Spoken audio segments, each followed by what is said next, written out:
అతః పరం బ్రహ్మ తదద్వితీయం విశుద్ధ విజ్ఞాన గణం నిరంజనం ప్రశాంతమాద్యంత విహీనమక్రియం నిరంతరానంద రసస్వరూపం.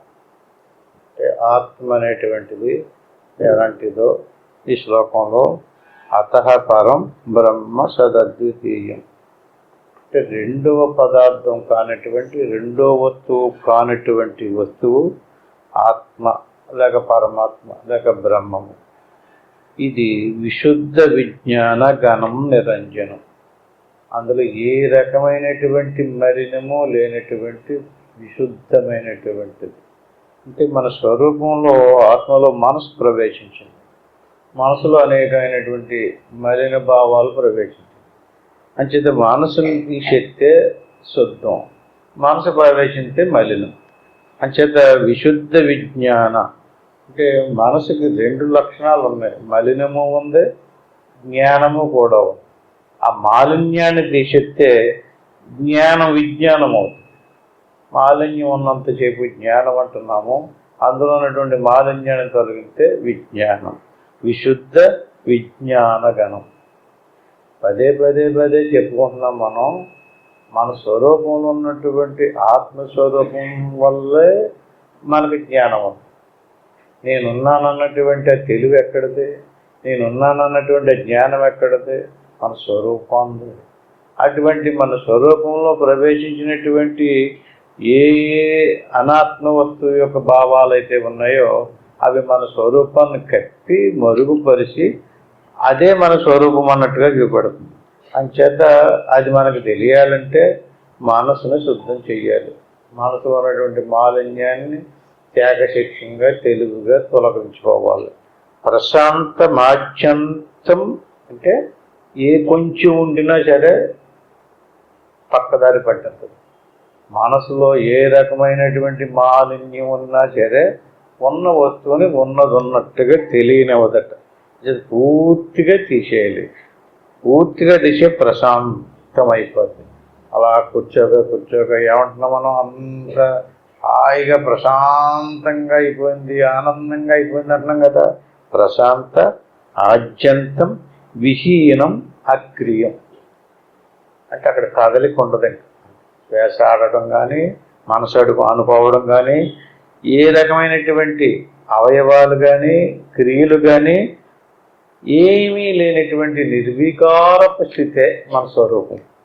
జత ప్రశాంత మాధ్యంత విహీనమక్రియం నిరంతరానంద రసస్వరూపం అంటే ఇంక నిత్యం ఉండేటటువంటి ఆనంద స్వరూపం. అప్పుడప్పుడు వస్తూ పోతూ ఉండేది కాదు. ఆ వస్తువు పోతూ ఉన్నదంటే మళ్ళీ ఈ మనసు అందులో ప్రవేశించి దాన్ని కప్పేసి దాన్ని మరుగుపరచడం వల్ల మనలో ఇటువంటి స్వస్వరూపానందం మనకు తెలియనివ్వడం లేదు, తెలకుండా పోతుంది. అంచేత మనం దాన్ని ఏదైతే కప్పుతుందో నిరస్త మాయాకృత సర్వభేదం, అన్నిటికీ మూల కారణం ఈ మాయ. పదే పదే మాయా మాయ అంటున్నాం కదండి. మాయ ప్రవేశించడం వల్ల నిత్యం సుఖం నిష్కలం అప్రమేయం. ఆ మాయను కలిగితే నిత్యం సుఖం నిష్కలం అప్రమేయం.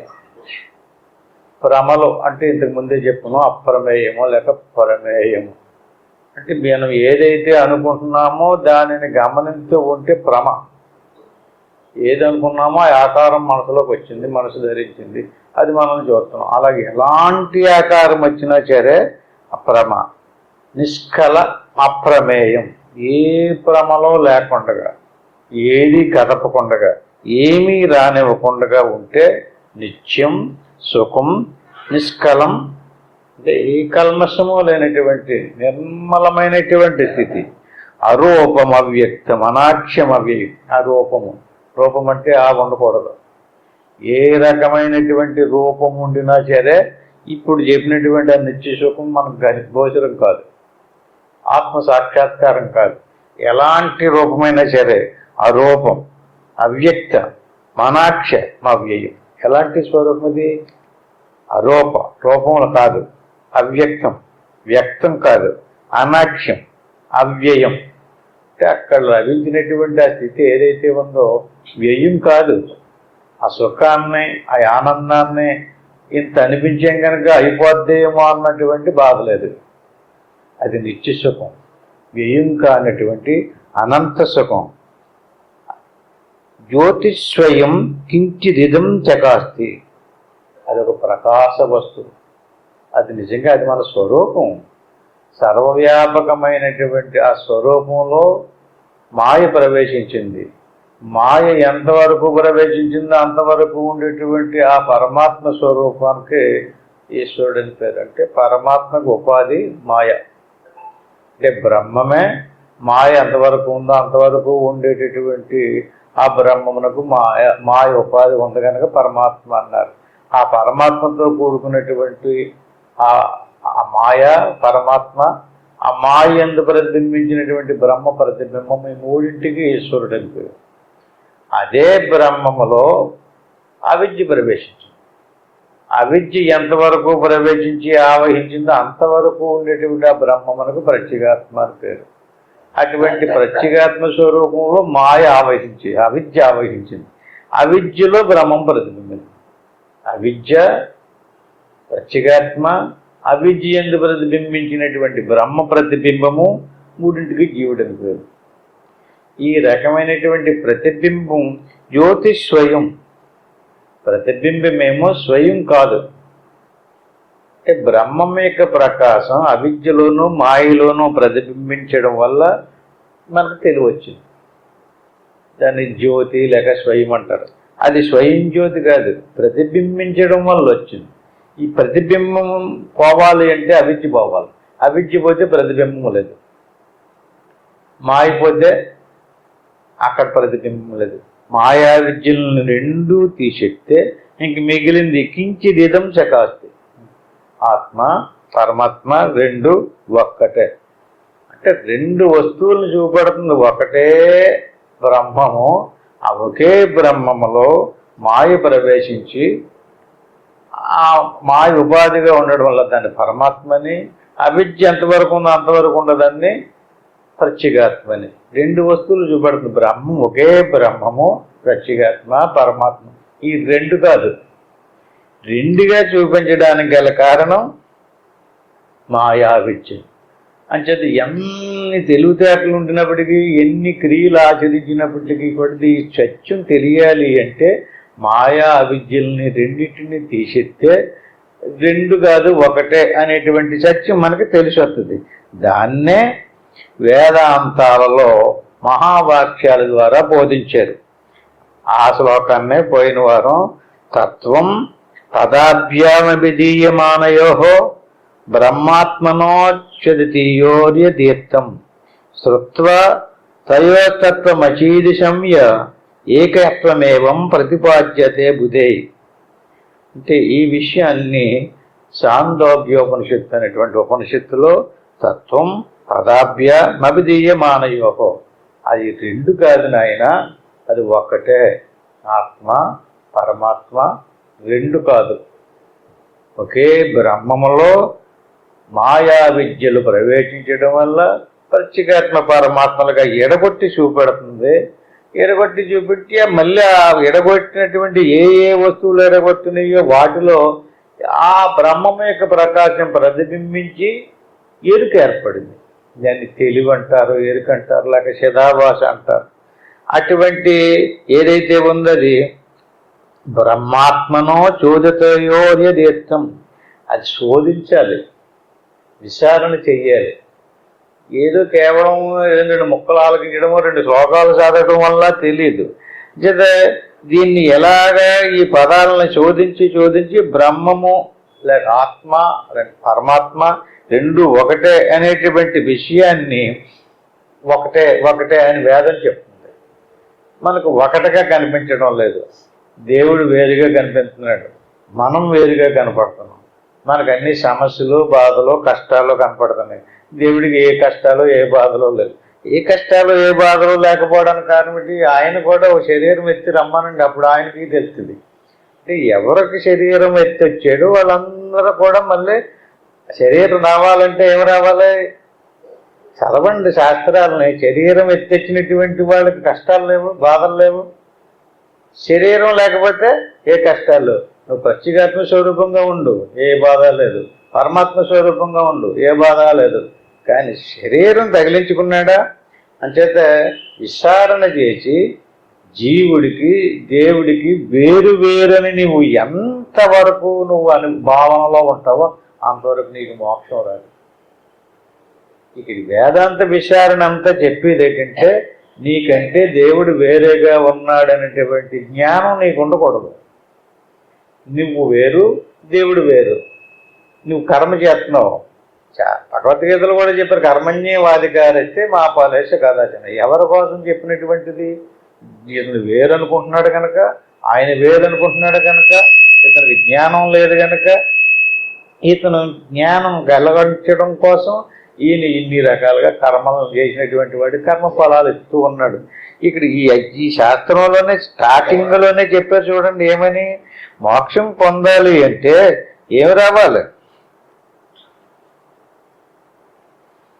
వదంతు శాస్త్రాన్ని యజంతు దేవాన్ కుర్వంతు కర్మాణి భజంతు దేవత. ఈ శ్లోకం మనం కంఠస్థం చెయ్యాలి. వదంతు శాస్త్రాన్ని, శాస్త్రాలు పట్టేసి శాస్త్రాల్లో ఈ శాస్త్రం చదివిన, ఆ శాస్త్రం చదివిన, ఇన్ని శాస్త్రాలు చదివినని, లేక ఆ శాస్త్రాలలో శ్లోకాలు మంత్రాలు చదివేసినంత మాత్రం చేత మోక్షం రాదు. యజంతు దేవాన్, అలాగే ఎంతమంది దేవతలు ఉన్నారో వాళ్ళందరినీ పొగుడుతూ కూర్చున్నా మోక్షం రాదు. కుర్వంతు కర్మాణి, ఎన్ని సత్కర్మలు ఉన్నాయో, ఎన్ని పుణ్యకర్మలు ఉన్నాయో, యజ్ఞయాగాది ఎన్ని కర్మలు ఉన్నాయో ఆ కర్మలన్నీ చేసినప్పటికీ మోక్షం రాదు. భజంతు దేవత, దేవతల్ని భజించడం వల్ల కూడా మోక్షము రాదు. ఆత్మైక్య బోధేన వినా విముక్తి. మోక్షం రావాలంటే శాస్త్రం తెలియాలి మనకి. మోక్షం రావాలంటే ఎందులో ఏది మునిగి విముక్తి పొందాలి? ఆత్మైక్య బోధేన, మన మనసు ఆత్మలో విలీనం అవ్వాలి. ఆత్మైక్య బోధేన అంటే జ్ఞాన మార్గం ద్వారా. వినా విముక్తి, ముక్తి ఇంకొక దారి లేదు, ఇంకొక మార్గం ద్వారా ముక్తి లభించదు. నా సిద్ధ్యది ఎప్పుడు దాకా సిద్ధించదు? అక్కడ కూడా చూపించే చూడండి, వివేక్ చూడమని 6వ శ్లోకం. నా సిద్ధ్యతి బ్రహ్మ శతాంతరే. అంటే బ్రహ్మదేవుడు మనకలాగా ఆయన కూడా సృష్టి నడుపుతున్నాడు కదా. అలాంటి బ్రహ్మలు 100 మంది బ్రహ్మలు వచ్చిపోయినా కూడా వీడికి మోక్షం రాదట. ఎంత గట్టిగా పట్టుకోవాలి మనం నిర్ణయాన్ని. ఈ రకంగా మోక్షం రావాలంటే ఆత్మ పరమాత్మ రెండూ ఒకటే. రెండూ ఒకటే ఎలాగవుతుందండి? ఈశ్వరుడు జీవుడు ఇద్దరు ఒకటే ఎలాగవుతారు? ఈశ్వరుడు ఇంత మహావిశ్వాన్ని నడుపుతున్నాడు, చేసినటువంటి కర్మలకి అన్నట్లకి ఫలితాన్ని ఇస్తున్నాడు, స్వర్గ నరకాలకి తిప్పుతున్నాడు. మరి అటువంటి ఈశ్వరుడిని జన మరణాలు పాలైపోయి కర్మలు చేసి కర్మఫలాన్ని అనిపించి పుడుతూ చస్తూ ఉన్నటువంటి జీవుడికి ఈశ్వరుడికి ఒకటేనా? దాన్నే తత్వమసి అని వేదాంతం చెప్తుంది. తత్తు, త్వము, అసి 3 పదాలు. తత్వమసి, తత్వం పదాభ్యం. ఈ తత్వమసి అనేటువంటి పదాన్ని విడదీసి వివరణ తెలుసుకోవాలి. 3 అర్థాలు అంటే తత్తేది, త్వమ్మేది, అసేది. అసి అంటే కలిసినటువంటిది. తత్తు ఈశ్వరునిలో ఉన్నటువంటి పరమాత్మ, త్వము జీవునిలో ఉన్నటువంటి ప్రత్యేకత, అసి ఒకటే. అసి రెండింటికి భేదం లేదు. రెండింటికి భేదం లేదు జరిగేది, రెండూ ఒకటే. ఇది ఎలా కుదిరితే? ఈశ్వరుడు జీవుడు ఒకటే అన్నారనుకోండి, ఎట్టిపత్రుడిని వాచ్యార్థంగా సంభవం కాదు. ఇదే మనకు తెలియాలి. ఐక్యం యథోర్లక్ష్యతయోర్న వాచ్యయోహో నిగద్యతే అనోన్య విరుద్ధ ధర్మిణోహో. దీనికి విరుద్ధ ధర్మాలు ఉన్నాయి. ఈశ్వరుడు ముక్తుడు, ఈశ్వరుడు కర్మ అంటుకోదు.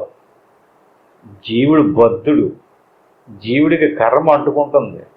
ఈశ్వరుడికి జనన మరణాలు లేవు, జీవుడికి జనన మరణాలు ఉన్నాయి. జీవుడిని ఈశ్వరుణ్ణి ఐక్యం యథో లక్ష్యతయోర్న వాచ్యో వాచ్యార్థంగా సంభవం కాదు. మరి శాస్త్రం అలా అబద్ధం చెప్పవు. శాస్త్రం చెప్పినట్టు వాక్యానికి అర్థం తెలుసుకోకుండా వాచ్యార్థంగా జీవుడు దేవుడు ఒకటేనటండి అని భావన మనకు వచ్చిందనుకోండి, ఎలాగ ఒకటో అది మనకు తెలియాలి. దాన్ని లక్ష్యార్థము అంటారు. లక్ష్యార్థము అంటే లక్ష్యార్థంలోకి వెళ్ళేది నిగర్జితాన్ని విరుద్ధ ధర్మణం ఖజ్యోత బాన్నోరివ రాజభృత్యయో కోపాంబు రాశ్యో పరమాణు మేరువో. ఇక్కడ కొన్ని ఉపమానాలు చెప్పారు. ఏంటంటే సూర్యుడు మినుగురు పురుగులు ఉంటాయి కదండి, రెండు ఒకటే అన్నాడట ఒకడు. సూర్యుడు మిరుగుడు పురుగు ఒకటేనా? ఎలా అన్నాడు అసలు? ఆ వాక్యానికి ఎలా సమన్వయపరచాలి? రాజుగారు సేవకుడు ఒకటే అన్నాడంట, ఇద్దరికి అధికారం ఉందన్నమాట. అదే ఎలా కుదురుద్ది? సముద్రము నెయ్యి రెండు ఒకటే. అంటే ఈ పదార్థం మేరు పర్వతము పరమాణువు రెండు కూడా ఒకటే అవుతుందా? అంటే ఎలాగెక్కడ తీసుకోవాలి మనం? నుయ్య సముద్రం ఒకటే అన్నారనుకోండి, నూతిలో నీరు సముద్రంలో నీరు తీసుకోవాలి. ఏది వదిలేయాలి? ఏది వదిలేదు? ఉపాధి వదిలేయాలి. నీవు ఎంతవరకు ఉపాధిని వదలలేదో అంతవరకు నువ్వు చిన్న మెరుగుడు పురుగు, అతనికి పెద్ద ప్రకాశవంతమైనటువంటి సూర్యుడు. నువ్వు కోపం ఒక చిన్న నెయ్యిలా అంటాడు, ఆయన పెద్ద సముద్రంలో అంటాడు. ఇవి మనకు తెలుసుకోవాలి. అంటే సూర్యుడిలోకి ఎలాగైతే ప్రకాశం ఉందో మిడుగురు పురుగుల్లో కూడా ప్రకాశం ఉంది. ప్రకాశాన్ని బట్టి సూర్యుడిలో ఏ ప్రకాశం ఉందో దీంట్లో అదే ప్రకాశం ఉంది, రెండు ఒకటే అన్నాడు. అది వాచ్యార్థంగా వస్తువుని తీసుకోలేదు, మరేం తీసుకోవాలి? వస్తువును వదిలేయాలి. వస్తువును వదిలేసి ఏం తీసుకోవాలి? ప్రకాశాన్ని తీసుకోవాలి. నుయ్య సముద్రము రెండు ఒకటే అన్నాడు అనుకోండి, వస్తువులు తీసుకోకూడదు, వాచ్యార్థం తీసుకోకూడదు. వాచ్యార్థం తీసుకున్నాడా అతనికి ఎంతకాలానికి ఆ భావన అతనికి అర్థంలోకి రాదు. మరి ఏం వదిలేయాలి? లక్ష్యార్థంలోకి వెళ్ళాలి. నుయ్యే ఉపాధి, చుట్టూరు ఉన్నటువంటి గోడలు, నీటిని తీసుకో, సముద్రంలో ఉన్నటువంటి నీటిని తెచ్చుకో, అది లక్ష్యార్థం. అట్టి మాదిరిగానే రాజు భటుడు అధికారం ఉంది. రాజు భటుడు అధికారం ఉంది కదా, ఇద్దరు ఒకటేనా అంటే కాదు. ఏం వదిలేయాలి? ఉపాధులు వదిలేయాలి, అధికారాన్ని తీసుకోవాలి. ఈ రకంగా ఏ ఏ ధర్మాలైతే చెప్పబడ్డాయో ఆయా రకాలని లక్ష్యార్థమందే వేదం బోధిస్తుంది, కానీ వాచ్యార్థం బోధించడం లేదు. మనం అందరం కూడా మనకు తెలివి లేకపోవడం వల్ల లక్ష్యార్థాన్ని వదిలేసి వాచ్యార్థంగా తీసేసుకుంటున్నాం. వాచ్యార్థంగా తీసుకుని అంటే ఏం వదిలేము? ఉపాధినే తీసుకుంటున్నాం. ఇంకెంతకాలానికి నుయ్యి ఉపాధి వదులుతలేదు. సముద్రము ఉపాధి, ఉపాధిని తీసేయాలి, ఉపాధిని వదలాలి. ఈశ్వరుని యొక్క ఉపాధిని, జీవుని యొక్క ఉపాధిని, మాయని, అవిద్యని రెండింటినీ వదలాలి. ఎందుకంటే అనేక జన్మల నుంచి మనం ఒక విధమైనటువంటి భావంలోకి వచ్చేసాం. దీనికి మన శాస్త్రాల్లో ఒక ఉదాహరణ కూడా చెప్పారు. ఒకసారి వరద వచ్చిందట. వరదలో నుంచి ఒక సముద్రంలో నుంచి ఒక కప్ప వచ్చి ఒక నూతిలో చిక్కుకుంది. నుయ్యి మునిగిపోయింది. మళ్ళీ వరద లాగేసింది. ఆ వరద లాగేసినప్పుడు కప్ప నూతులు ఉండిపోయింది. అప్పుడు అంతకు ముందు ఎప్పటి నుంచో నూతిలో కప్ప ఉందట. అప్పుడు ఈ సముద్రం నుంచి వచ్చినటువంటి కప్పను చూసి నువ్వు ఎక్కడి నుంచి వచ్చావు, మీదే ఊరు ఏటని చెప్పి వివరాలన్నీ అడిగిందనమాట. అప్పుడు సముద్రంలో ఉండేటువంటి కప్ప, నేను సముద్రంలో ఉండేదాన్ని, తుఫాను కారణంగా నేను సముద్రంలో నుంచి ఇలా చెదిరిపోయి రావాల్సి వచ్చింది. అది సముద్రమా ఎంత ఉంటుంది, ఏంటి ఎంత ఉంటుందా అన్నదంటే ఎలా చూపించి. అప్పుడు ఆ కప్ప కాదు ఇంకా పెద్దదండి. అప్పుడు రెండు చేతులు చాపి ఎంత ఉంటుందా అన్నదంట. అంతే, కాదు ఇంకా పెద్దదండి. రెండు చేతులు బాగా సాపే చేసి ఎంత ఉంటుందా అన్న. కప్ప ఇంకా పెద్దదండి. కాళ్ళు చేతులు సాపే ఎంత ఉంటుందంటే మీ సముద్రం అన్నదండి. లేదు ఇంకా పెద్దదే అన్నదండి. ఈ గట్టు నుంచి ఆ నూతొర, ఈ వర నుంచి ఆ వరకాడికి దాటి ఇంత ఉంటుందా మీ సముద్రం అన్నదండి. ఇప్పుడు కప్పకి ఏం చెప్పాలి? కప్ప ఎంతసేపు ఏ భావంతో ఆలోచింది, చాలా ఇంపార్టెంట్ అయినటువంటి ఉపమానం ఇది. అంటే ఏం వదులుతులేదు కప్ప, ఆ నుయ్యి భావాన్ని వదులుతులేదు, నూతులు దాటతలేదు. నుయ్యేది మన శరీరమే. మనం ఎంతసేపు ఎన్ని పుస్తకాలు చదువు, ఎంతమందిని దేవతలను ఆరాధించు, ఎన్ని దేశాలు తిరుగు, నీ ఉపాధిని నువ్వు దాటడం లేదు. ఆ ఉపాధిని అనుసరించి ఆలోచిస్తున్నావు. ఆ ఉపాధి స్త్రీ అంటే ఆ భావానోదలు, పురుషుడు, లేదా బ్రాహ్మణ కులము, క్షత్రియ కులము, శూద్ర కులము, ఏయో దీనికి కల్పన చేసి ఆపాదించుకుని నేను క్షత్రియుడిని, నేను శూద్రుడిని, నేను స్త్రీని, నేను పురుషుడిని, నేను ధనవంతుడిని, నేను దరిద్రుడిని, ఇలాంటి కప్ప మాదిరిగా మన ఆలోచన మారడం లేదు, మన స్వభావం మారతలేదు. ఎన్ని శాస్త్రాలు వినండి, ఎన్ని శాస్త్రాలు చదవండి, ఏది మారాలి? స్వభావం మారాలి. ఏం మారాలి? నీ ఉపాధి కాదు, ఆ ఉపాధి అనేటువంటిది వచ్చింది, ఊడతది రేపో మాపు. నువ్వెంతసేపు ఏ భావంతో ఉన్నావు? ఆ ఉపాధి భావంతో ఉన్నావు. అంచేత ఖజ్జోత భానువారి రాజభృత్యయోహం. ఇప్పుడు రాజుగారి కిరీటం తీసేసాడండి, రాజ్యం కూడా వదిలేశాడు, సామాన్య దుస్తులతోటి ఊరి మీదకి వచ్చాడు. భటుడు కూడా అతని దగ్గర ఉన్నటువంటి ఆయుధాలు గీజాలు తీసి డ్యూటీ దిగిపోయి ఇతనికి వచ్చాడు. వాళ్ళిద్దరూ రాజు భటుడు అనేటువంటి భేదం లేదు. ఏమయ్యారు? ఎప్పుడు ఆ పదవులో ఆ అధికారంలో ఉన్నప్పుడే అతను రాజు భటుడు. అట్టి మాదిరిగా నుయ్యి వదిలేసినా, రాజ్యాన్ని వదిలేసినా ఎక్కడ కోపాంబు రాశోహో పరమాణు మేరువో. ఆ కోపాన్ని, ఆ ఉపాధిని వాచార్థంగా తీసేస్తే అందులో ఉన్నటువంటి జలాన్ని తీసుకో. అట్టి మాదిరిగా నీలో ఉన్నటువంటి పరమాత్మాంశం ఏదైతే ఉందో దాన్ని తీసుకో.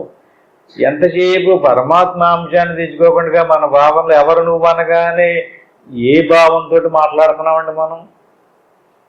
నేను ఇది కాదు అది నేననేటువంటి భావంతో ఎప్పుడైనా మాట్లాడారా? రాత్రి పడుకోబోయేటప్పుడు ఈ శరీర ప్రాణమానసాదులు నేను కాదు, నేను ఆత్మస్వరూపాన్ని, ఆత్మ నిత్య శుద్ధమైనటువంటి సచ్చిదానంద స్వరూపము. ఆత్మకి కర్మ లేదు, కర్మ ఫలం లేదు, దానికి జనన మరణాలు లేవు, నిత్య మోక్ష స్వరూపము అనేటువంటి భావంతో తలపుకు తెచ్చుకుని చక్కగా అలా సాధనలో కూర్చుని పడుకుని పోండి. మళ్ళీ పొద్దుట లెగ్గానే నేను ఆత్మస్వరూపాన్ని, ఇదంతా ఈ శరీరం వచ్చింది, ఇది కర్మఫలాన్ని అనిపించడానికి వచ్చింది అనేటువంటి భావంతో తలపుకు తెచ్చుకుని కొంచెంసేపు కూర్చుని మళ్ళీ మన పనులకు పోండి. ఆ భావన బలపడిపోవాలి. ఎలాగా? వాచ్యార్థంతో కూడుకున్నటువంటి ఉపాధి కాదు నేను. ఈ ఉపాధి కంటే వేరుగా ఉన్నటువంటి లక్ష్యార్థమునందే శాస్త్రాలన్నీ బోధిస్తున్నాయి అని లక్ష్యార్థాన్నే తీసుకో. లక్ష్యార్థాన్ని తీసుకోకుండా వాచ్యార్థాన్ని నువ్వు ఎంతవరకు తీసుకుంటావో అంతవరకు నువ్వు జనన మరణాలు పొందుతూనే ఉండాలి. వచ్చిన ప్రతిసారి ఏదో కర్మ చేయాలి, చేసిన కర్మకి ఫలితాన్ని అనిపించుతూనే ఉండాలి. వాచ్యార్థం తీసుకోకు. తయో నిరోధోయం ఉపాధి కల్పితో. ఆ ఉపాధి ఏదైతే ఉందో అది వాస్తవమైనటువంటిది కాదు, అది కల్పితమైనటువంటిది, కల్పన. తయోద్ విరోధోయం ఉపాధి కల్పితో. ఈ ఉపాధులకి విరోధం ఉంది. అందరూ ఉపాధులు కూడా మాయా విద్యలతోటే నిర్మితమైనటువంటి ఉపాధికి మాయ చేత కల్పించినటువంటి ఉపాధి ఏది? శరీర ప్రాణమానసాదులు 3 మాయా కల్పితం. మరి మన మనసు ఉంది కదండి, మాయా కల్పితమే కదా మనసు. మనసులో ఉన్నటువంటి గుణాలు స్వభావాలు మాయా కల్పితం కాదు. ఇక్కడ ఇంతమంది ఉన్నారు కదా, ఎవరి స్వభావం వాళ్ళదే, ఎవరి గుణం వాళ్ళదే. ఒకళ్ళు పాపం ఎక్కువగా ఉంటుంది, ఒకటి కోపం ఉండదు, ఏమన్నా సరే పట్టించుకోడు. అది ఈశ్వర లక్ష్యం. ఈశ్వరుడు సృష్టించినటువంటి సృష్టి కాదు అది, ఈడు కల్పించుకున్న సృష్టి. అంటే ఈడు స్వభావాన్ని అనుసరించి కామ క్రోధ లోభ మోహ మద మాశ్చర్య ఈర్ష్య అసూయ దంభ ద్వేషాది గుణాలు ఏమైతే ఉన్నాయో అవన్నీ కూడా జీవకల్పిత గుణాలు. జీవుడు మనసులో కల్పించుకున్నాడు ఈ గుణాలు అన్నట్లేని. అది ఈశ్వరుడికి సంబంధం లేదు, ఈశ్వర సృష్టి కాదు అది. శరీరము, ప్రాణము, మనసు, ఇంద్రియాలు ఇవన్నీ ఈశ్వర సృష్టి. మనసులో ఉన్నటువంటి గుణాలు రాగద్వేషాదులు ఈశ్వర సృష్టి కాదు. అంటే బంధించేది ఈశ్వర సృష్టి కాదు, జీవ సృష్టి బంధింస్తుంది మనం. ఏది జీవ సృష్టి? మన మనసులో ఉన్నటువంటి ఈ గుణాలే మనల్ని బంధించలేం. ఒక్కొక్కడికి ఒక్కో రకమైనటువంటి గుణం, ఒక్కొక్కడికి ఒక్కో రకమైనటువంటి గుణం. అంటే ఎన్నో సంవత్సరాల నుంచి, ఎన్నో జన్మల నుంచి ఆ స్వభావం పేరుపోయింది. ఇదంతా కూడా మాయా కల్పితో నా వాస్తవ ఖచ్చితోపాధి రేష. అంటే ఏ ఉపాధి వచ్చిందో అది మాయా కల్పితమైనటువంటి ఉపాధిని చూసుకుని అదేదో సత్యమని చెప్పేసి నువ్వు భ్రమించి భ్రమ చెంది ఏం చేసుకున్నా నువ్వు ఒక స్వభావం తయారు చేసుకున్నావు. ఆయన ఇచ్చింది ఒకటైంది, దాన్ని చూసుకుని నువ్వు తయారు చేసుకున్నది ఇంకొకటి అయింది. నవాస్తవ కల్పిత ఉపాధి రేష. అది కల్పించబడింది, అది సత్యం కాదు. ఆ భావన సత్యం కాదు, అది వాస్తవం కాదు. ఈశ్వరుడు సృష్టించినటువంటిది కూడా సత్యం కాదు. ఎందుకంటే అది ఎంతవరకు నువ్వు కర్మ చేసేవో ఆ కర్మఫలాన్ని అనిపించడానికి అది ఎంతవరకు ఉంచాలో అంతవరకు ఉంచుతున్నాడు అతను. ఆ ఫలితం అయిపోయిందని కూడా దాని ప్రారంభ కర్మ అయిపోయిన తక్షణం అది వదిలేస్తుంది. అది మనం పట్టుకుని ఉండదు. అంటే ఎందుకుంది? అది ఎందుకు పట్టుకుని ఉంది? కర్మ అనిపించాలి. జ్ఞానం లేదు, నువ్వు ఏదేదో ఎగిరి గంతులేసి ఏదేదో చేసావు, దాన్ని నువ్వు అనిపించాలి. అనిపించడానికి నీకు ఒక ఉపాధిని ఇచ్చాడు ఆయన ఈశ్వరుడు. ఆ ఈశ్వరుడు ఇచ్చినటువంటి ఉపాధి ఎప్పుడు దాకా ఉంటుంది? ఎలాంటిది ఇది? నవాస్తవ ఖచ్చితోపాధి రేష. అది వాస్తవం కాదు. అదేదో నిజమనేసుకుంటే భ్రాంతి చెందేసావు నువ్వు. భ్రాంతి చెందేసి మళ్ళీ కర్మ చేస్తున్నావు, అదేదో నిజమనేసుకుంటున్నావు. అంచేత నీకు ఏం తెలియాలి? ఈశస్య మాయో మహదాది కారణం. జీవుడికి ఎలాగైతే ఉపాధులు వచ్చినాయో ఈశ్వరుడికి కూడా ఉపాధి వచ్చింది. ఈశ్వరుడు ఉపాధి ఎలా? ఈశస్య మాయా మహదాది కారణం. అంటే మహత్తత్వము, అవ్యక్తత్వము, అహంకార తత్వం అనే పేర్లు ఉన్నారు కదా. ఈ ఈశ్వరుడు ఉపాధి కల్పించినవి. ఈశ్వరుడికి కూడా నిజం కాదు, ఈశ్వరుడు ఉపాధి కూడా నిజం కాదు. అది ఊడిపోయిదే. జీవుడు ఉపాధి ఎలా సత్యం కాదో ఈశ్వరుడి ఉపాధి కూడా ఈశస్య మాయా మహదాది కారణం. ఈశ్వరుడు ఉపాధి కూడా మాయ కారణం. జీవస్య కార్యం శృణు పంచకోశం. అంటే ఈశ్వరుడు యొక్క ఉపాధి అవ్యక్తత్వము, మహత్తత్వము, అహంకార తత్వాలతో కూడుకున్నటువంటి ఉపాధి ఉంది ఆయనకి. ఆ ఉపాధి ఉన్నంత మాత్రం చేత అతను ఉపాధి భేదంతో మరిసిపోయి తన స్వరూపాన్ని, దీన్ని నేను అనుకునే జ్ఞానం కోల్పోలేదు అతను. ఇది నేను కాదు, నేను పరమాత్మ స్వరూపాన్నే, ఇది కాదనేటువంటి నిత్య సత్యమైనటువంటి జ్ఞానంలో ఉన్న. అందుకనే ఆయన ముక్తుడు. అందుకనే ఆయనకి కర్మ అంటుకోవట్లేదు. అలాగని ఆయన ఏమీ కూర్చోవట్లేదు. సృష్టి స్థితి సంహార కార్యాలన్నీ చేసినప్పటికీ ఆయన బంధించడం లేదు. జీవుడు ఏంటండి? జీవస్య కార్యం శృణు పంచకోశం. కార్యము కారణం. ఈశ్వరుడు ఈ కారణం. జీవుని శరీరం ఏర్పడడానికి ఈశ్వరుడు కారణం అంటున్నాం కదండి. ఎందుకైనా అంత అన్యాయంగా మనకి ఇలాంటి శరీరం తగిలించి బాధ కలిగేలాగా ఎందుకు చేస్తున్నాడండి? జీవస్య కార్యం. జీవుని ఉపాధి కార్యం, జీవుని ఉపాధి కారణం. ఎలాగా? జీవుడు కాదు, ఈశ్వరుడు కాదు, ఈశ్వరుని యొక్క ఉపాధి ఏదైతే ఉందో అది కారణం. జీవుడు ఉపాధికి కార్యం. జీవుడు ఉపాధి కార్యం, ఈశ్వరుడు ఉపాధి కారణం. ఈ కారణంతో కార్యం ఏర్పడింది. జీవస్య కార్యం. జీవుడు ఉపాధి కార్యం కదా. ఏది? శృణు, ఆలకించు. పంచకోశం. జీవుడు ఉపాధి ఏది? అన్నమయ కోశము, ప్రాణమయ కోశము, మనోమయ కోశము, విజ్ఞానమయ కోశము, ఆనందమయ కోశం.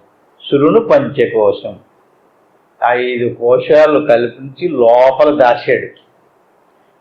మన మంచి వజ్రం లాంటి ఏదైనా విలువైనటువంటి వస్తువుని ఎలాగైతే బాగా భద్రంగా పెట్టెలో పెట్టి దాస్తామో అట్టి మాదిరిగా మన స్వస్వరూపాన్ని ఈ పంచకోశాలు లోపల భద్రపరిచాడట. పంచకోశాల కార్యం. పంచకోశాల లోపల ఉన్నటువంటిది మన స్వరూపం. మన స్వరూపానికి ఈశ్వరుని యొక్క స్వరూపానికి భేదం లేదట. అదే తత్వమసి. తత్వము రెండు ఒకటే. ఈ రెండు ఒకటే. ఏది తెలిసింది? ఇక్కడ జీవునిలో ఉన్నటువంటి కార్యమైనటువంటి పంచకోశాలను తొలగితే అక్కడ ఈశ్వరునిలో ఉన్నటువంటి మాయా కల్పితమైనటువంటి మహారాజు గుణాలను తొలగితే, అంటే అవ్యక్త మహద్ అహంకార తత్వాలు తొలగితే అక్కడ పరమాత్మ. ఇక్కడ పంచకోశాలు జరిగితే ప్రత్యేగాత్మ పరమాత్మకి ఈ రెండింటికి విరోధం భేదం లేదు. ఉపాధికే భేదం ఉంది. ఆయన ఉపాధి వేరు, మన ఉపాధి వేరు.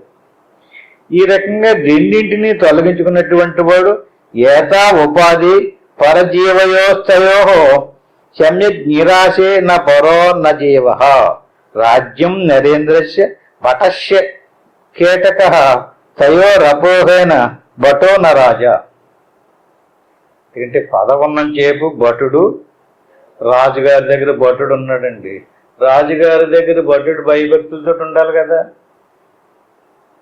అంటే రాజుగారి కారణం అయితే భటుడు కార్యం. ఆయన చెప్పు చేతుల్లో ఆయన సేవలు చేయడానికి ఇచ్చాడు. రాజ్యం నరేంద్రస్య భటస్య బేటక. రాజు వేరు, భటుడు వేరు. అట్టి మాదిరిగా ఈశ్వరుడు వేరు, జీవుడు వేరు. ఏతా ఉపాధి పరజీవయోస్తయోహో. ఈ రెంటికి భేదమేటి? రాజుగారికి భటుడికి భేదమేటి? అలాగే జీవుడికి ఈశ్వరుడికి భేదమేటి? ఉపాధే భేదం, స్వరూపం భేదం లేదు. మనం నిరంతరము దేనిని గుర్తు తెచ్చుకోవాలి? దేనిని అన్వేషణ చేయాలి? స్వరూపాన్ని అన్వేషణ చేయాలి, స్వరూపాన్ని ధ్యానించాలి, స్వరూప భావంలో జీవించాలి. ఉపాధి భేదంతో ఉండకూడదు, ఉపాధి భావంతో ఉండకూడదు. రెండింటికి ఏతా ఉపాధి పరజీవయస్తయో. అంటే ఆ ఈశ్వరుడికి జీవుడికి ఉపాధే తేడా. ఉపాధి తొలగితే రెండింటికి తేడా లేదు, రెండు ఒకటే. సమ్యక్ నిరాశే నా పరో నా జీవ. జీవుడు లేడు, ఈశ్వరుడు లేడు. ఎక్కడ జీవుడు ఈశ్వరుడు? నువ్వు ఎంతవరకు ఈ శరీరోపాధితో నేను అనుకుంటూ ఉంటావో అంతవరకు నువ్వు జీవుడివే. అందులో ఏ అనుమానం లేదు. నువ్వు ఏం చేసినా నీ కర్మ అంటుకుంటుంది. ఆ కర్మఫలాన్ని నువ్వు అనిపించవలసిందే. ఇన్ సమ్యక్ నిరాశే నా పరో నా జీవ. ఆ ఈశ్వరుడైనా సరే, జీవుడైనా సరే ఉపాధి భావంతో ఉంటేనే. ఉపాధి భావం పోయింది, చక్కగా సాధన చేసావు. శరీర ప్రాణమానుషాదులన్నీ దాటి అన్నమయ ప్రాణమయ మనోమయ విజ్ఞానమయ ఆనందమయ కోశాలన్నీ దాటి నీ స్వస్వరూపం సాక్షాత్కారమైంది. హాయిగా ఆనందంగా చిదానంద రూపంతో ఉన్నావు. ఏ వికారము లేదు, వికల్పము లేదు. నిర్వికారమైనటువంటి నిరంజనమైనటువంటి నిశ్చలమైనటువంటి శాంతి స్వరూపం. అదే మన స్వరూపం. దానికి ఈశ్వరుడులో ఉన్నటువంటి పరమాత్మకి భేదం లేదు. యువతలకు వస్తే జీవుడే, ఈశ్వరుడు ఈశ్వరుడే. ఉపాధి భేదంలోకి వస్తే ఈశ్వరుడే, జీవుడే. సమ్యక్ నిరాశే. నువ్వు ఉపాధి దాటిపోయావు కదా. అక్కడ ఉపాధి దాటిపోయినప్పుడు జీవుడు వేరు, ఈశ్వరుడు వేరు, ఇద్దరు లేరు. ప్రజ్ఞ నిరాశే నా పరో నా జీవ. రెండు ఐక్యం అయిపోతుంది. ఆ చేత రాజ్యం నరేంద్రస్య భటస్య కేటక. రాజ్యం పోయింది, రాజర్కం లేదు. ఉద్యోగం పోయింది, భటత్వం లేదు. ఎప్పుడుంది రాజ్యం? రాజ్యం ఉంటే రాజుగారు, ఉద్యోగం ఉందని చెప్పి భటుడు. ఉద్యోగం లేదు, రాజ్యము లేదు, రాజు లేడు, భటుడు లేడు. ఎప్పుడుంది? రాజ్యం ఉంది, రాజుగారు ఉన్నారు. ఉద్యోగం ఉంది, భటుడు ఉన్నాడు, ఈశ్వరుడు ఉన్నాడు, జీవుడు ఉన్నాడు. ఏం పోయింది? రాజ్యం పోయింది, అంటే ఉపాధి పోయింది, ఉద్యోగం పోయింది. అట్టి మాదిరిగా స్థయో రపోహే నా భటో నా రాజ్య. రాజ్యం పోతే భటుడు రాజు ఎలా పోతున్నారో అట్టి మాదిరిగా నీ పంచకోశాలు పోతే భటుడు లేడు, నీ జీవుడు లేడు. జీవుడు ఉంటేనే ఈశ్వరుడు ఉంటాడు. జీవుడే పోతే భటుడు లేడండి. ఎవడికి రాజు? భటుత్వం లేదు. ఎవడికి రాజుగారు ఇంకెక్కడున్నాడు? రాజ్యం లేదు, భటుడు ఎక్కడ ఉంటాడు? జీవుడు ఉంటేనే దేవుడు ఉంటాడు, దేవుడు ఉంటేనే జీవుడు ఉంటాడు. ఒకరికొకరి కార్యకారణ సంబంధం ఉంది. ఈ రకంగా అదాత ఆదేశ ఇది శృతి స్వయం. ఈ విషయాలన్నీ కూడా మనకి స్వయంగా మన వేదాలు చెప్తున్నాయి, శృతులు చెప్తున్నాయి, ఉపనిషత్తులు చెప్తున్నాయి, భగవద్గీత చెప్తుంది. అదాత ఆదేశ ఇది శృతి స్వయం. శృతి ఎలా చెప్తుంది? నిషేధేదతి బ్రహ్మని కల్పితం ద్వయం. శృతి ఎలా చెప్తుందంటే ఇది దేవుడు, ఇది జీవుడు అని చెప్తుంది కదండి. ఎలా చెప్తుందంటే నిషేధే. ఏదేది కాదో దాన్ని నిషేధించి మిగిలిందని దేవుడు అని చెప్తుంది. మనం ఎలా తీసుకుంటున్నాం? మొత్తం తీసుకుంటున్నాం. ఎంతవరకు మొత్తం తీసుకుంటామో అంతవరకు దేవుడు తెలియబడడం. కొంత వదలాలి, కొంత తీసుకోవాలి. శృతి ప్రమాణాన్ని గృహీతయుక్త తయోన్నిరాశ కరణే ఏవ. ఏ బ్రహ్మమునందు కల్పించబడిందో మాయా విద్యలతో కల్పించబడినటువంటి కార్యకారణాలతో కూడుకున్నట్టు ఉపాధులు ఏమైతే ఉన్నాయో వాటిని మనం ఏం చేయాలి? నిషేధించాలి. నిషేధించడం ఏంటండి? నిషేధించడం అంటే ఒక చట్టం చేసి నిషేధించారనుకోండి, అట్టి మాదిరిగా మీరు ఒక చట్టం చేసుకుని నిషేధించుకోవాలి. ఈ విషయాన్ని బృహదారణ్యకోపనిషత్తులో 2, 3, 6 మంత్రాలలో ఈ వాక్యాలు స్పష్టంగా వివరంగా ఎలా నిషేధించాలో, ఎలా ఓడగొట్టుకోవాలో అంటే మనం సాధన చేస్తున్నాం. ఇది స్థూల శరీరం, నేను కాదు. అంటే అదే నిషేధించడం అంటే దీన్ని శుభ్రంగా చెత్త కొట్టేసి ఉడికి చేపలు పాడేమని కాదు. నిషేధించడం అంటే కాదు అన్నమయ కోశం, కాదు ప్రాణమయ కోశం, మనోమయ కోశం, కాదు నేతి నిషేధించి ఇది కాదంటూ మొత్తం అంతా తీసేస్తే నిషేధతి బ్రహ్మణి కల్పితం ద్వయం. అంటే బ్రహ్మమునందు ఏదేది కల్పించబడిందో కల్పించబడినటువంటి వస్తువులన్నిటినీ నీవు తెలివితేటలతో నీ సాధనలో నీ శక్తి సామర్థ్యాలను ఉపయోగించుకుని నిషేధించమంటున్నాడు. నిషేధేతతి బ్రహ్మణి కల్పితం ద్వయం. ద్వయం అంటే నీవు, నీ ఉపాధి రెండు. ద్వయం రెండోది కాదు, రెండోది కల్పించబడింది. శృతి ప్రమాణాన్ని గృహీతయుక్త అంటే నువ్వు శృతి ప్రమాణాన్ని తీసుకోవాలి. జాగ్రత్తగా ఉపాధిని విడదీసుకోవాలి. తయో నిరాశ కరణీయ ఏవ అంటే కరణాలంటే పనిముట్లు. ఉదాహరణ కొన్ని పనులు చేయటానికి కమ్మరత్నం ఏదన్నా వస్తువులు తయారు చేసేటప్పుడు వట్రింగ్ అతను కొన్ని వస్తువులు ఉంటాయి, అతని కరణాలు. ఒక్కొక్క పనికి ఒక్కొక్క కరణాన్ని ఉపయోగించుకుంటాడు. అట్టి మాదిరిగా జీవుడికి ఇవన్నీ కరణీయవా, ఇవన్నీ పనిముట్లు. అంతే పనిముట్లన్నీ పడచాడు. వట్రింగ్ పాత్రను సామాన్లన్నీ దగ్గర పెట్టుకున్నాడంటే ఉలి, పాడితే చెక్కిది, కోసేది, ఇవన్నీ రకరకాల ఆయుధాలు ఆవరణ పట్టుకున్నాడు. ఆవరణాలు కాదు, కరణాలు, పనిముట్లు. ఆయన ఆ పనిముట్లన్నీ ఉపయోగించి ఎంతవరకు పని చేస్తుంటాడు అతను ఏమంటాం? మనం ఏమంటాం? వడ్రంగి అంటాం కదండి. ఆ వడ్రంగి పనులన్నీ గంగలో పాడేశాడు, అయితే పక్కన ఇంటికాడ మూట కట్టి దాచేసాడు. అవి నేను చేస్తలేదండి, వదిలేసానండి, నేను ఆ వ్యాపారం వదిలేసాను, ఆ ఉద్యోగం లేదు, ఆ వృత్తి లేదు అన్నాడు అనుకోండి. అతను కమ్మరు కాదు. ఎప్పుడు అతను వడ్రంగి అని ఎప్పుడు అనాలి? ఆ కర్ణాలు ఉపయోగించినప్పుడే వడ్రి. కర్ణాలు ఉపయోగించకపోతేను కర్ణయ్యేవా. అట్టి మాదిరిగా నువ్వు చూస్తలేదు, కన్నుకు కారణం, ఇంటలేదు, శివకు కారణం, వాసన చూస్తలేదు, ముక్కుకు కారణం, మాట్లాడతలేదు. నేను మౌనం అన్నాడు అని మాట్లాడతలేదు. ఏ కారణాన్ని పక్కన పెట్టాడు? వాక్కుని పక్కన పెట్టాడు. చేతులను కదపడం, కాళ్ళు కదపడం, మనసును ఆలోచించాడు, బుద్ధితోటి ఉపయోగించాడు. అంటే కరణాలన్నీ, జ్ఞానేంద్రియాలని, కర్మేంద్రియాలని, ఆంతరేంద్రియాలని, అన్ని కరణాలన్నీ కూడా ఉపయోగించకుండా పక్కన పెట్టేసి ఊరికి అలా ఉన్నాడు అనుకోండి, అతన్ని జీవుడు అంటారా? ఆడే ఆత్మ. కర్ణాలు ఉపయోగించుకుంటే వడ్రంగి అయిపోయినట్టుగా జీవుడి కర్ణాలు ఉపయోగించుకుంటే ఆత్మ జీవుడు అయిపోతాడు. జీవుడు వేరునే, ఆత్మ వేరు కాదు. ఆత్మే కర్ణాలు ఉపయోగించి నువ్వు చూస్తున్నంత చేవి భలేగా ఉందండి దృశ్యం అన్నాడు అనుకో, జీవుడు అయిపోడు.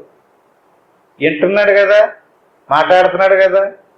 మాట్లాడకో, చూడకో, వినుకో, ఆలోచించుకుంటున్నాం కదా. మాట్లాడకుండా, చూడకుండా, ఆలోచించకుండా, కావాలనుకుండా, వద్దు అనుకుండా ఊరికి ఉంటే అతన్ని ఏమంటారండి? జీవుడు అంటారా? అతను జీవుడు అనరు. ఎందుకని? ఎప్పుడు జీవుడు అంటారు? ఈ కరణాలను ఉపయోగించుకునేటప్పుడే తయో నిరాశకరణీయవా. కరణాలన్నీ కట్టి పెట్టేసేసి, మూట కట్టి పక్కన పెట్టేసేసి ఊరికి ప్రశాంతంగా ఉన్నాడండి. నాకేం కనిపించలేదండి, ఏం కనిపించలేదు అంటాడేటండి. కరణాలన్నీ పని చేయనివ్వకుండా ఆపేసి కూర్చోవటమే ఆత్మసాక్షాత్కారం అంటే. ఈడేమనుకుంటున్నాడు పాపం, నాకు ఏదో కనపడాలి అక్కడ తెల్లగానో లేదా ఎర్రగానో అనుకుంటాడు. తెల్లగాని ఎర్రగాని కనిపించే వస్తువు పెట్టి నువ్వే అది నీకెంత వేరేగా ఉందా? నీ స్వరూపమేది. నీ స్వరూపాన్ని నువ్వు మర్చిపోయి ఈ కరణాలన్నీ మూటకట్టుకుని భుజం మీద వేసుకుని ఒక్కో కరణాన్ని ఒక్కో సమయంలో ఒక్కో కరణాన్ని ఒక్కొక్క విషయానికి ఉపయోగించుకుంటూ ఉన్నంతసేపు జీవుడయ్యాడు. అంటే నీకు ఏది కనిపించక్కర్లేదు. కరణాలన్నింటినీ ఇది కన్ను కదా, ఇవాళ చూడడం, ఇది చెవు వింటున్నాను, ఇది వాసన చూస్తున్నాను, ఇది రుచి చూస్తున్నాను, ఇది మాట్లాడుతున్నాను, ఇది కాలు, ఇది చెయ్యి, ప్రతిదీ కరణమే. కరణమయ్యావా? ఈ కరణాలన్నింటినీ ఉపయోగించకుండా ఎంతసేపు కూర్చుంటావో అంతసేపు కూర్చుంటే అదే సమాధి. అంటే ఇవన్నీ ఆగిపోయి ఎక్కడికి వెళ్ళిపోయి ఎందులోనో పడిపోవడం గట్టా కాదండి. ఇవన్నీ వస్తువులు, ఇవన్నీ కరణాలు, ఇవన్నీ పనిముట్లు. ఈ పనిముట్లన్నిటిని వదిలేసేసి నిత్య సత్యమైనటువంటి ఈ స్వరూపాన్ని నేదం నేదం కల్పితాన్నత్య సత్యం రజ్జో దృష్టవ్యవాలత్యప్నవచ్చ యుక్తం దృశ్యం చాదుయుక్త వ్యపోహ్య జ్ఞేయ పశ్చాదేక భావస్థయోర్య. రజ్జువునందు గోచరించే సర్పం వలె, స్వప్నమందు గోచరించే వివిధ పదార్థముల వలె ఈ దృశ్యము కల్పించబడినటువంటిది. కల్పితమైన కారణం చేత సత్యం కాదు. నువ్వు కరణాలను ఉపయోగించుకున్నావు. ఈ కరణాలు ఈశ్వర సృష్టి, కరణాలతో ఉన్నటువంటి వస్తువు ఈశ్వర సృష్టి. ఇది ఎలాంటిదంటే, రజ్జు అంటే తాడు, సర్పము, రజ్జువునందు జగం అంటే తాడునందు పామును కల్పించుకున్నట్లుగా నీ స్వరూపాన్ని, నీ స్వరూపమునందు ఈ కరణాలతో ఈ వస్తువుల్ని కల్పన చేసుకున్న ఒక ఉపాధిని. ఇది ప్రబలమైన యుక్తులతోటి ఒక్కొక్కటి నిషేధించినట్లయితే నీ స్వరూపం స్వచ్ఛంగా స్పష్టంగా చిదానంద రూపంతో నీ గోచరం అవుతుందట. అంటే పోవగా ఇది కాదు, ఇది కన్ను, ఇది చెవు తెలుస్తుంది కదండి వివరంగానే. ఈ కాలు, ఇది చెయ్యి, ఇంక ఇది మనసు, ఇంక ఇది ప్రాణము. ఇది ప్రాణం కాదు, మనసు కాదు. మనసు ఏదేదో ఆలోచిస్తుంది. మనసే కానించి కాదన్నప్పుడు మనసు ఆలోచించేటటువంటి విషయం నీదా? మనసే కాదు, ఇంకా మనసు ఏదో తీసుకొచ్చి పెడితే ఆ గొడవ నీకెందుకు? నీది కానప్పుడు నీది కాదు. అలా ఒక్కొక్కటి అలా నిషేధించేస్తే ఇంక మిగిలింది ఏదో అదే ఆత్మ. దాన్ని అలా పట్టుకుని ఉండు. ఏకత్వం అంటే ఏంటండి? బహుత్వంలోకి వస్తున్నాం. అనేక కరణాలను ఉపయోగించి అనేక విషయాలను కల్పన చేసుకుంటున్నాం. అటువంటి వస్తువులన్నింటిని వదిలేసి నిశ్చలమైనటువంటి నిర్వికారమైనటువంటి స్వరూపం నువ్వు ఉన్నావు. నువ్వు ఎక్కడికి వెళ్ళినా సరే నేనున్నానన్న భావం నీకు నశించడం లేదు. అది మాత్రం గుర్తుపెట్టుకోండి. మెలకువలో ఉన్నావు, కరణాలు ఉన్నాయి, వస్తువులు ఉన్నాయి. స్వప్నంలోకి వెళ్ళావు, నువ్వు ఉన్నావు. స్వప్నంలో కూడా అనేక వస్తువులు, కరణాలు, పనిముట్లు అన్నీ ఉన్నాయి. సుషుప్తిలోకి వెళ్ళాం కదండి, కరణాలు లేవు, వస్తువులు లేవు. ఏముంది అక్కడ? సుషుప్తిలోకి వెళ్ళేటప్పుడు అన్ని వస్తువులు లయమైపోయినాయి కదా. అంటే మెలకులోకి వచ్చేటప్పుడు ఎక్కడి నుంచి వచ్చినాయి? సుషుప్తిలోకి వెళ్ళేటప్పుడు ఎక్కడికి పోయినాయి? నువ్వు ఉపయోగించడం లేదంటే. ఉపయోగించేనే. అందుచేత తయారైనటువంటి వస్తు సముదాయం అంతా కూడా కల్పితము. కల్పన వస్తువు నిజము కాదు. దాన్నే మనం పదే దృష్టి పెట్టుకోవాలి. ఏ శరీరం అయితే వచ్చిందో అది నిజం కాదు. అది వచ్చింది, అది కర్మఫలాన్ని అనిపించడానికి వచ్చింది. తతస్తు తౌ లక్షణయో సులక్ష్యౌ తయో రకండైక రసచ్చిద్దయే నాళం జగత్వా న తదా జహత్య కింటు భయార్థాత్మికేయవ భావ్యం. అంటే దీన్ని ఎలా తెలుసుకోవాలో లక్షణావృత్తి అంటే చెప్తున్నారు. ఈ లక్షణ అనేటువంటిది వాచ్యార్థానికి బదులుగా లక్షణావృత్తితో గుర్తించాలట. అంటే ఇందాక మనం చెప్పుకున్నట్టుగా సముద్రము నుయ్యి ఒకటి అంటే అందులో రెండింటిని తీసేసుకున్నాం అనుకోండి, అందులో లక్ష్యార్థం సరిపోవటం లేదు. వాచ్యార్థానికి సంభవం కాదు. అంటే ఏది వదలాలో ఏది తీసుకోవాలి. తతస్థు తౌ లక్షణయో సులక్షౌ. దాన్నే లక్షణావృత్తి. దాన్ని జహల్ లక్షణము, అజహల్ లక్షణము, అజహల్ లక్షణం అని చెప్పేసి 3 రకాలుగా చెప్తారు. అంటే శృతి బోధించినటువంటి, వేదం బోధించినటువంటి ఈ వాక్యాల్ని యథాతథంగా వాచ్యార్థంగా పడేసుకున్నాం. వాచ్యార్థంగా పడేసుకుని దాంతోనే తిరుగుతున్నాం చుట్టూరు. శాస్త్రం ఏం చెప్తుంది? ఈ వాక్యాదులు నువ్వు జహల్లక్షణ తీసుకోకు, అజిహల్లక్షణ కూడా తీసుకోకు. అజిహల్లక్షణ వృత్తితో వాక్యాన్ని గుర్తించాలంటాడు. అంటే వాక్యార్థం కాదు అది. మన ఏదైతే పురాణ ఇతిహాసాదాదుల్లో చెప్పబడినటువంటి శాస్త్రాలలో చెప్పబడినటువంటి ప్రతి విషయం కూడా వాక్యార్థానికి సంబంధించినటువంటి విషయాలు కాదవి. వాటిలన్నిటినీ కూడా లక్ష్యార్థంలో గుర్తించారు. ఆ లక్షణావృత్తి కూడా మళ్ళీ జహల్లక్షణ కాదు, అజిహల్లక్షణ కాదు, అజిహల్లక్షణావృత్తితో దాన్ని గుర్తించాలంటాడు. ఆ అజిహల్లక్షణ అంటే అటు వచ్చే వారం చూద్దాం. ఇంత ముగించుకుందాం. హరి ఓం తత్సత్. ఆత్మబంధువులారా, ఏదైతే చేసుకున్నామో దాన్ని చక్కగా అభ్యాసం చేసి, ఎలా అభ్యాసం చేయాలి ఇప్పుడు దాకా చెప్పుకున్నాం కదా. ఇలా ప్రశాంతంగా కూర్చుని గురురు బ్రహ్మ గురురు విష్ణు గురురేవ మహేశ్వర గురువు సాక్షాత్తు పరబ్రహ్మ తస్మై శ్రీ గురవే నమః. దీన్ని గురుమంత్రం అంటారు. దీన్ని ఒకసారి అనుకోవాలి. ఓం నమ శివాయ. దీన్ని పంచాక్షరి మంత్రం అంటారు. దీన్ని 3 సార్లు అనుకోవాలి. ఆ పైన ఏమీ అనుకోకుండా సోహంభావైన పూజ. అంటే శ్వాసను గమనిస్తూ ఉండడమే సోహంభావ ధ్యానం. ఏమనుకున్నాం ఇప్పటిదాకా? వాచ్యార్థంగా ఈ స్థూల సూక్ష్మ కారణ శరీరాలు నేను కాదు, నేను కేవలం ప్రత్యేగాత్మ స్వరూపమే నేను, ఇది కాదు అదే నేను అనేటువంటి భావంలో ఉండడమే సోహంభావ ధ్యానం. ఎవరెవరికి ఎంత అవకాశం ఉంటుంది ఇంటికి వెళ్ళిన తర్వాత ప్రయత్నం చేయండి. ఇప్పుడు నేను ఓంకారం చెప్పేదాకా చక్కగా ఏకాగ్రతగా ఏమి అనుకోకుండా అలా శ్వాసను గమనిస్తూ ఉంటాను.